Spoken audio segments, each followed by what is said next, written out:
All right. On this video, I'm going to talk about the 8 things that I see time and time again that men are doing when trying to save their marriage that absolutely don't work, set them back, and ultimately leave their marriage failing and getting a divorce. So let's jump right in. Number one, begging. And chances are when it first happened, you did this, right? We all do. Start begging, pleading, please don't give me another chance, et cetera, et cetera, et cetera. Right? That happens.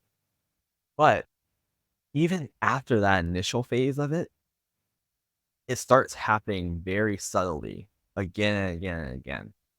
And what that looks like is, hey, would you be open to giving me another chance? Would you give me 30 days to show you I can be a better man? Will you please come back to the house? Right? Will you please go out with me to this place? Right? Would you please let me do this? Like it's just begging, begging, begging, begging, begging, begging. Right? And you have to be really cautious because there's making a request and then there's begging. Right? There's asking, then there's begging. They're very different energies. One coming from a place of I need this to happen. It's coming from fear and insecurity. Another one coming from I would like for you to do this because this feeds into my vision. This feeds into growing our relationship, not from a fear of loss, but from wanting to gain something even better. Very subtle, but very big difference, and she'll feel that. So, number one, begging. Number two, they make her the enemy. And what I mean when I say this is she's the one ending the marriage. This is her fault. She's creating this, right? This can look like so many different ways. One way a client was talking to me about was she wants to end it and she's struggling financially. And he's like, well, she shouldn't have ended the marriage. Like, she shouldn't be leaving. She shouldn't be doing it. That's it. And yes, to a certain extent, she does have to experience the consequences of her choice. But at the same time, if you're pursuing reconciliation, which one's going to lead her to wanting to reconsider being with you? You saying, hey, this is what you get, or you saying, hey, I got this. I got you. You're still my wife. I'm still going to keep showing up for you. And that's just one way. This also looks like guilting her. How could you break up the family? How could you leave the kids? Don't you see what you're doing? Why are you doing this? Right? It could blame like, hey, you didn't open up. Why didn't you just tell me? If you had told me these things, I would have changed. Right? It's just there's so many ways we're blaming, we're guilting, we're making her the enemy, and realize she is just advocating for herself and her needs. She no longer sees a future with this marriage. She does not believe you are going to be a man who can meet her needs, and she's moving forward accordingly. If you flip the script, you would probably do the same.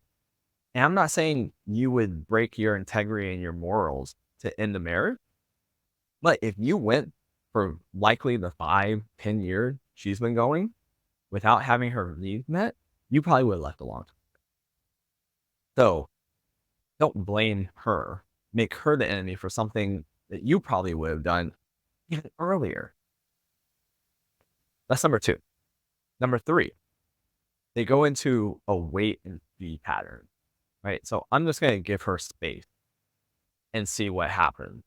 I'm just going to try not to rock the boat and see what happens, right? I'm just going to give her some time to sort out her stuff. I'm just going to try to do a couple things for myself, help out around the house more, and see what goes on. Doesn't work, doesn't work, doesn't work. This is not something you can be passive on. You need to be proactive. You need to be constantly taking steps to save your marriage. You cannot play the wait and see. If you wait and see, you will wait, wait, wait until she's too far gone. So you have to take action. Number four, they don't deal with their own baggage. They're so focused on her, they're not realizing what they're bringing to the table, their own stuff that they're bringing, whether they have anger problems, whether they don't know how to emotionally connect, they are reactive in communication, they aren't reading, right? All these types of things, or they're mimicking patterns from their parents in their childhood. into the marriage. They're trying to turn their wife into their mother or try and act like their dad and their parents have a relationship, right? Like so many things that we're bringing into it. And if we don't acknowledge that, no matter how much we say we're changing, no matter how much we're saying we'll be better, if we don't clear that up, it's impossible for us to be better because we're fighting against ourselves. But eventually we will lose to that programming and we will just repeat. And this is also the reason why in the past you've been inconsistent, why you change for a little bit and then drop back down. It's because this stuff is running behind the scenes and you didn't hear. Number five, they overly focus on her and not themselves. And I get it, she's the one leaving. You want to keep her, you want to keep the marriage, but really in the beginning, it's about you. You have to make the changes. You have to show her you're capable of being a man who she is willing to be married to again. You have to do that internal work. You have to go and build that hope inside of her to want to re-engage in the marriage. That's a you thing. And then once that hope comes, once she starts laying down that wall, then you focus on her. Then you focus on meeting her needs and making sure that the marriage gets fostered, the relationship between you, the connection grows. But first, you got to change yourself. You got to create that pattern interrupt that says that, hey, I am a different man. I am capable of meeting that change so that she starts reconsidering her choice. And when you do that, then you can turn your attention more towards her. And this isn't a 100% kind of thing. It's a spectrum, right? So let's say 80% you, 20% her. And then as you're making progress, it goes 50-50. Then it goes 80-20 or something along those lines. Number six, they put up roadblocks. And this is for when your wife wants to leave. So she wants to go move out, separate. She wants you to leave. She wants the actual divorce filings, things along those lines. It's important that you don't put up roadblocks to this. And what I mean when I say this is you don't want to set yourself up as the enemy who's resisting her doing what she believes she needs to do to go have the life that she wants. There's no way when she feels that way, she's going to be open to any reconciliation attempts that you do.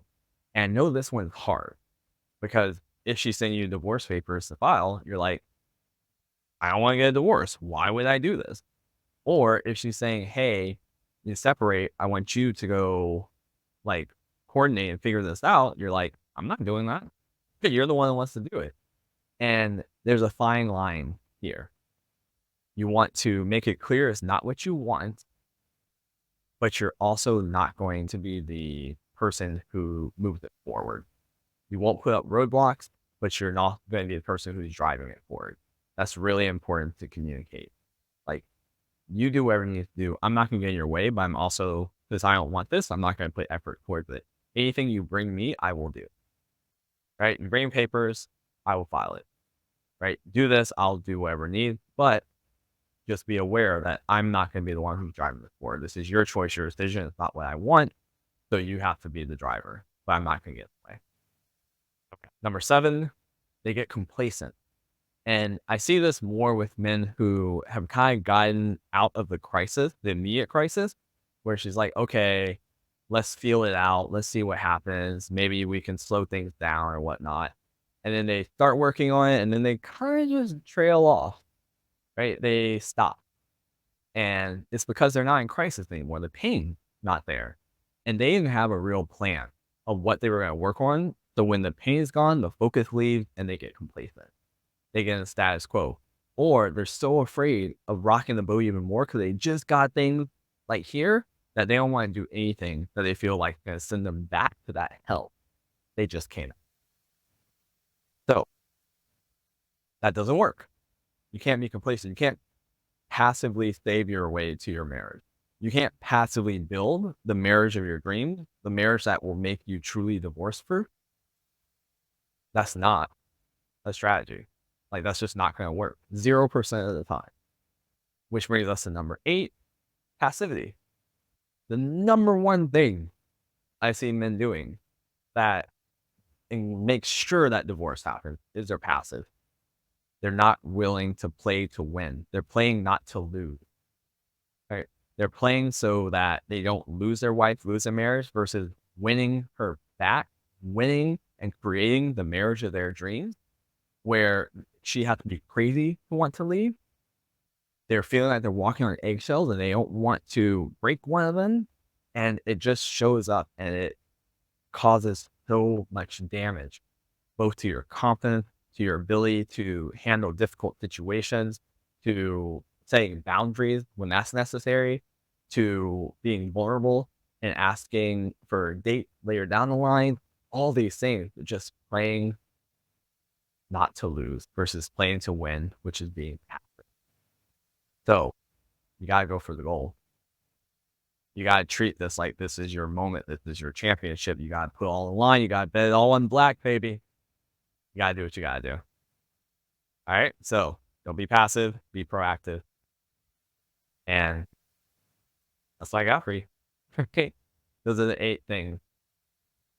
8 things that I see men doing that guarantee that they won't be able to save their marriage. Hopefully that was helpful. If you need more guides, tools, supports, our marriage recovery toolkit is down here, free for you. Use whatever you need. All our courses, guys, everything you need to take care of. All right. Catch you on the next video. Take care.